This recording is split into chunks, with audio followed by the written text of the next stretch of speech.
The composer is dead.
Composer is a word which here means a person who sits in a room, muttering and humming and figuring out what notes the orchestra is going to play.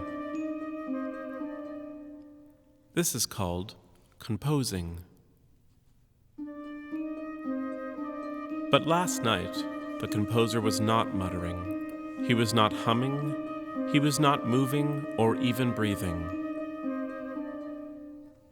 This is called decomposing.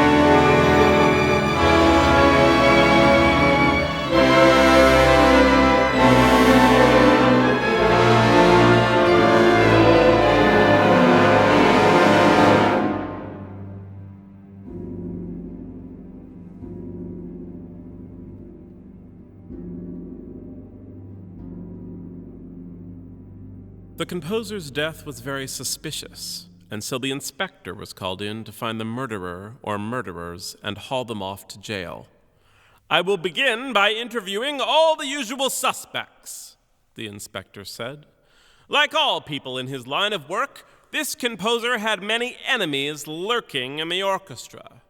They can lurk all they like, but I will find them wherever they are lurking. I will find them if they are lurking in the strings.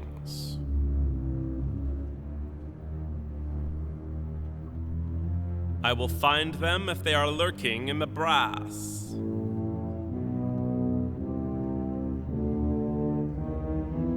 I will find them if they are lurking in the woodwinds. I will find them if they are lurking in the percussion section. I will find them wherever they are lurking. I will find them!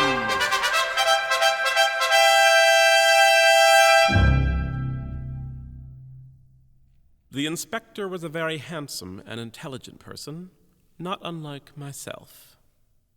"I swear on my own intelligence and good looks," the inspector said, "I will solve this terrible crime against humanity and/or classical music." And with an intelligent, if somewhat flamboyant gesture, he reached into his pocket and took out the notebook he used for all official business. "First, I will interrogate the strings," he cried. "Strings, where were you on the night in question?" The violins answered first, of course. The violin section is divided into the first violins, who have the trickier parts to play, and the second violins, who are more fun at parties. "We were performing a waltz," said the violins.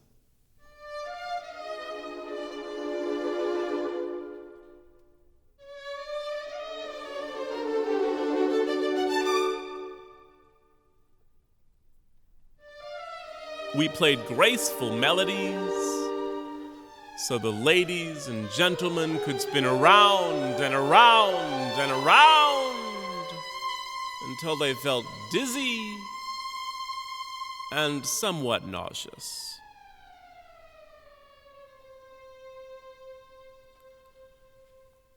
This kept us busy all night.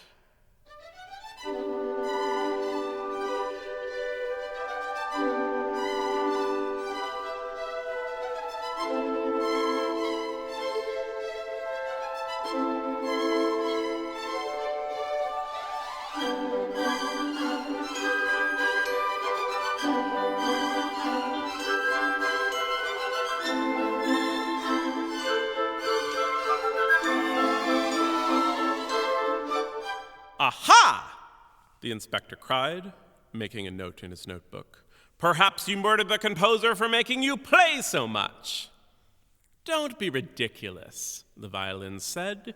Violins are the stars of any orchestra. If we killed the composer, we would have to find work at square dances or in romantic restaurants. That's true, the inspector admitted. But what about you, cellos and basses? The cellos and basses sighed. The cellos and basses are often weary from dragging their large bodies around. The basses in particular are so enormous that they can't even fit into taxicabs without sticking their curly heads out of the window.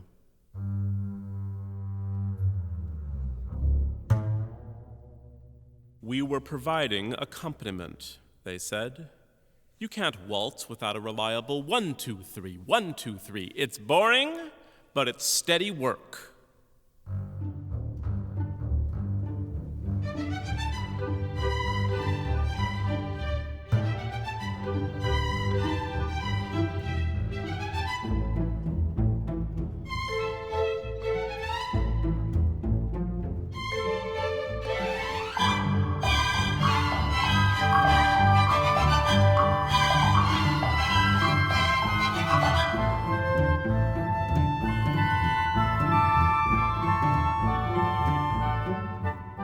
Aha! The inspector cried. Perhaps you murdered the composer for giving you such boring things to play. On the contrary, the cellos and basses said, we don't feel the need to show off like certain stringed instruments we could mention. Well, I guess that takes care of the strings, the inspector said. Oh, the violas! I forgot all about you. Everyone forgets about us, said the violas bitterly. We play the notes and the chords that nobody cares about. We play crucial counter melodies nobody hears. We often have to stay late after performances and stack up all of the chairs.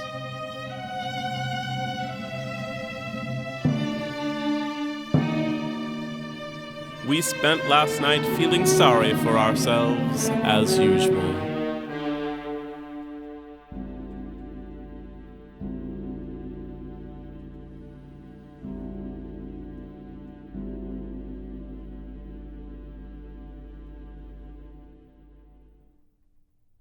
But we did notice that the concertmaster was acting strange.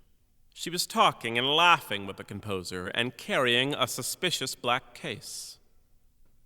The concertmaster is the best violin player in the entire orchestra and is often accused of treachery. I was talking with the composer about my cadenza, she said, using a word which here means fancy solo part. I'd never murder someone who was giving me such an excellent opportunity to show off.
enough, strings. That's enough, strings. That's enough, strings! You all have very good alibis, the inspector said, taking notes in his notebook. But the composer is still dead.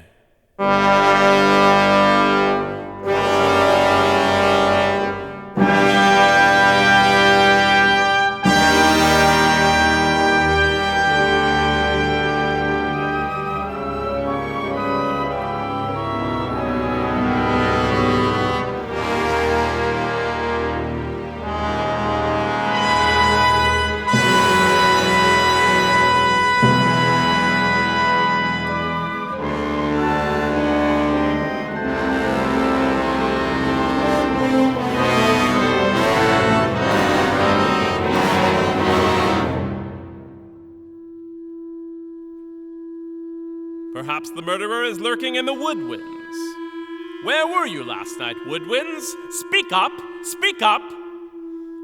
We were doing bird imitations, said the flutes, the shiniest and highest pitched of the woodwinds. It seems like that's all we ever do. Whenever the orchestra needs a bird, there we are.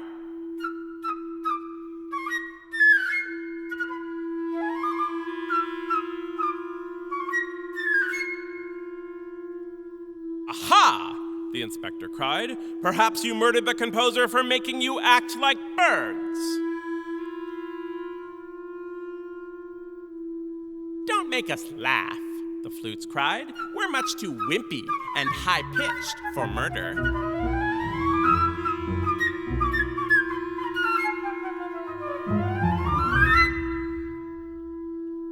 Ask the reed instruments. They're much sneakier than us.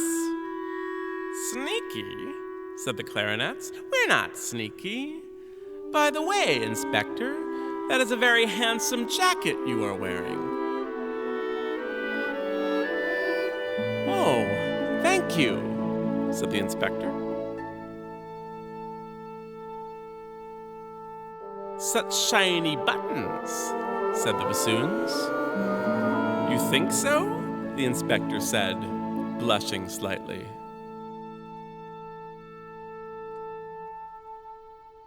And the color is very flattering, said the oboe. Really? The inspector said, twirling around. That's very kind of you to say so. But why are you giggling, flutes?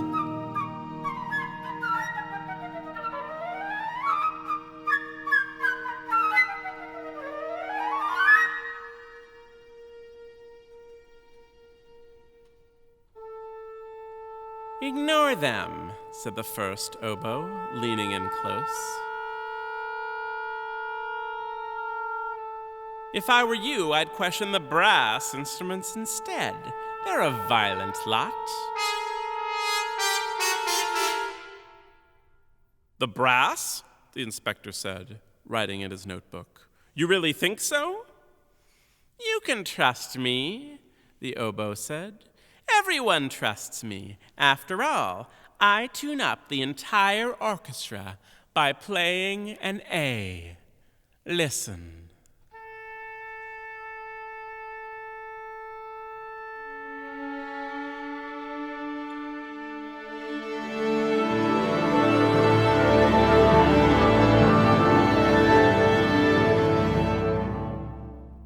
You can't argue with that, the inspector said. Brass, what do you have to say for yourselves? Last night was incredibly important for us, proclaimed the trumpets in a boisterous manner, a phrase which here means loudly and with a certain arrogant rudeness. We announced the arrival of kings and presidents. We led soldiers into battle and held a parade when they got home. Our ears are still ringing from all the ruckus.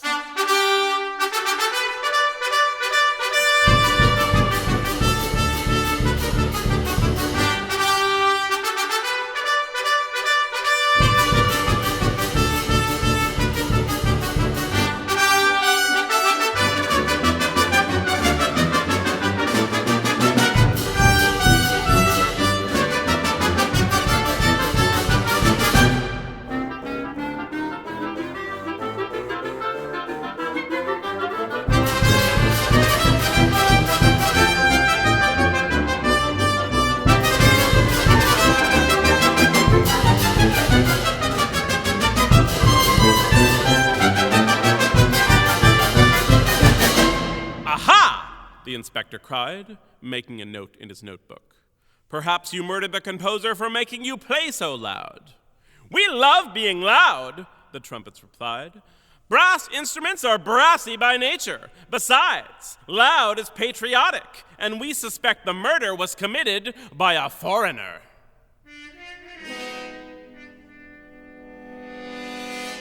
A foreigner, the inspector repeated. What say you, French horns? You have a strange accent. The French horns did not understand the question and began murmuring a story about the old country when the war split our hearts like a cantaloupe. And the boy and the girl, well, they cantaloupe. It's the same sad story, melon and melancholy. Leave the French horns alone, the trombone said. They were in such a state that we took them out to the club to cheer them up. We ordered a few bottles of expensive wine and then took the stage, swinging and dancing until dawn.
Too, said the percussion instruments, barging in as only percussion instruments can do.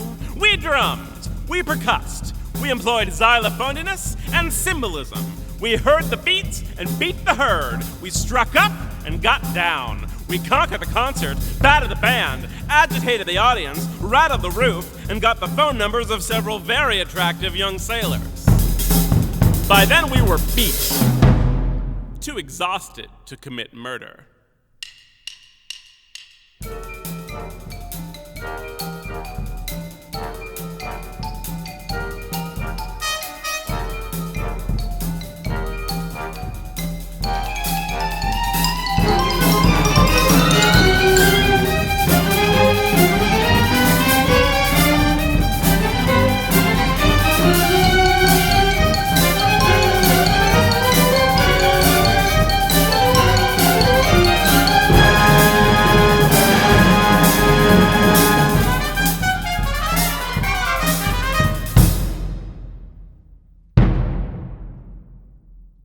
And what about you, Tuba? The inspector said. Were you involved in these distasteful shenanigans? No, the tuba said. I'm a confirmed bachelor. I was home all night playing cards with my landlady, the harp, taking sips of warm milk from a little blue cup.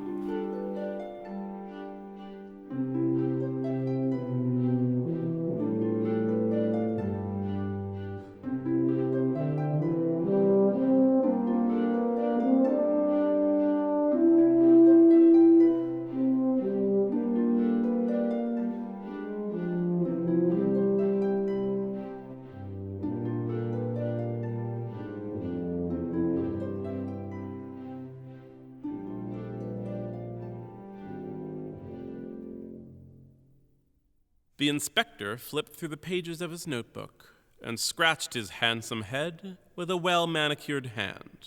"I'm utterly baffled," he said. "I've questioned all of the instruments in the orchestra, and none of them seems to be the murderer." The violins waltzed. The cellos and basses provided accompaniment. The violas mourned their fate, while the concertmaster showed off.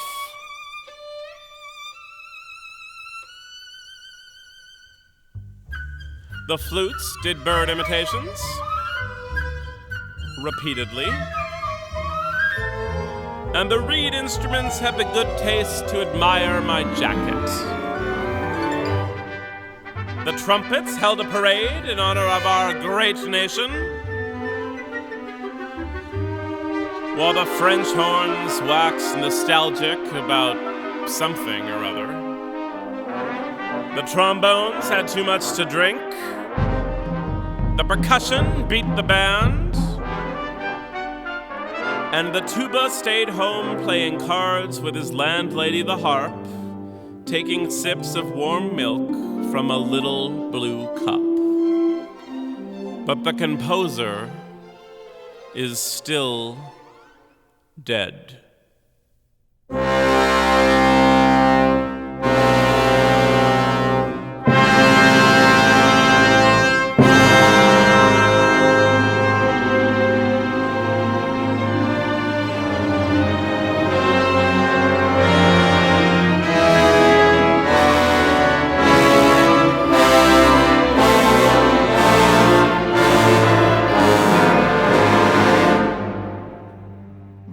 This narrating is getting me very hungry. I could really go for a grilled vegetable burrito right now, or what do you call those things where they take the meat and the potatoes and they wrap them in a sort of phyllo dough? Or maybe it's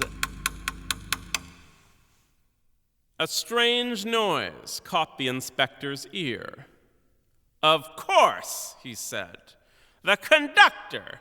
You've been murdering composers for years. In fact, wherever there's a conductor, you're sure to find a dead composer."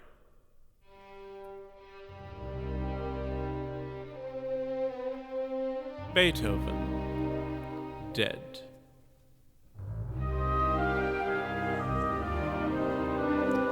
Bach, dead. Brahms,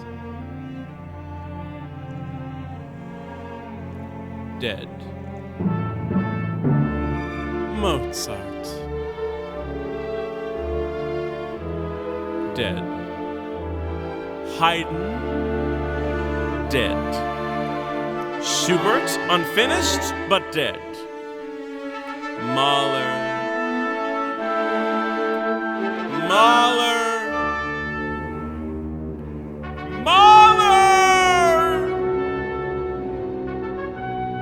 dead. Chopin, romantic, dead. Tchaikovsky, dramatic, dead. Stravinsky, ecstatic, dead. Schoenberg, incomprehensible, but dead. Berlioz, dead. Purcell, dead. Prokofiev, dead. Debussy, dead. Vivaldi, Wagner, Sibelius, Ives, Handel, Britten, Mendelssohn, Scriabin, Liszt, Messiaen, Copland, Cage, Dvorak, Shostakovich, Ligeti, Little Swelsky, Corelli, Bellini, Puccini, Rossini, Scarlatti, Busoni, Boccherini, Verdi, J.C. Bach, W.F. Bach, C.P.E. Bach, Offenbach. Dead composers litter the musical world, and it's all because of one man and one little stick. Arrest him at once!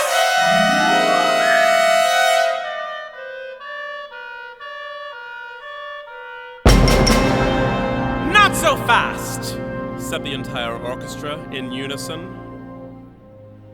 The conductor didn't work alone. All of us have butchered a composer at one time or another. But we also keep composers alive. Without strings and woodwinds, without brass and percussion, there would be no composing at all.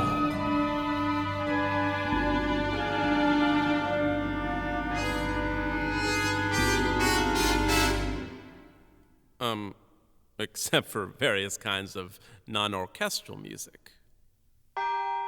If you want to hear the work of the world's greatest composers, you're going to have to allow for a little murder here and there.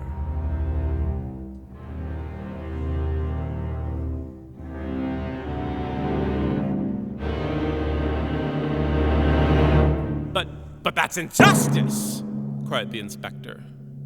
Those who want justice, said the orchestra, can go to the police. But those who want something a little more interesting should go to the orchestra.